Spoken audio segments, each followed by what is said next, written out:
So আজকের ভিডিওটি আমরা ফুল দেখানোর চেষ্টা করব আপনারা কিভাবে আমাদের প্যানেলটি ডাউনলোড করবেন।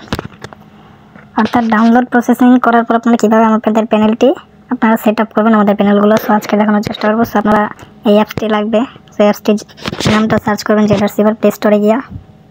সো তারপর আপনারা অ্যাপসটি ওপেন করবেন। অ্যাপসটি ওপেন করার পর ডাউনলোড ফোল্ডারে যাবেন।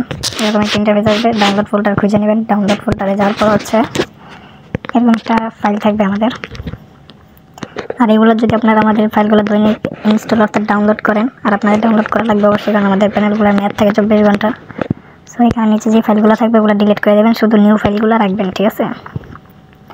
সো এখন এখানে একটা ওপিবি ফাইল নামে থাকবে, যেটা আমার টেলিগ্রাম ফোল্ডারে রাখা আছে, আপনাদের ওখানে থাকবে যে এই ফাইলটা।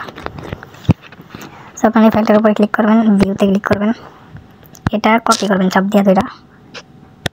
সো আমি যেখান থেকে কপি করলাম এই ফাইলটা আপনাদের এখানে থাকবে, ঠিক আছে? সেমভাবে ঢুকবেন, সেমভাবে কপি করে এরকম ব্যাক যাবেন, এরপর উপরের দিকে আসবেন, তারপর অ্যান্ড্রয়েড ফোল্ডারে যাবেন, এই অ্যান্ড্রয়েডে ক্লিক করবেন, অ্যান্ড্রয়েড, তারপর ওপিবিতে ক্লিক করবেন, এই যে ওপিবি, তারপর এখানে পেস্ট করে দেবেন এই যেটা থেকে।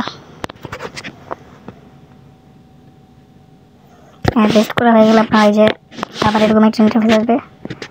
আপনার এই যে ডাউনলোড ফোল্ডারে আবার যাবেন, তারপর ফ্রি ফায়ারের উপর চাপ দিবেন, ইনস্টল করে নেবেন।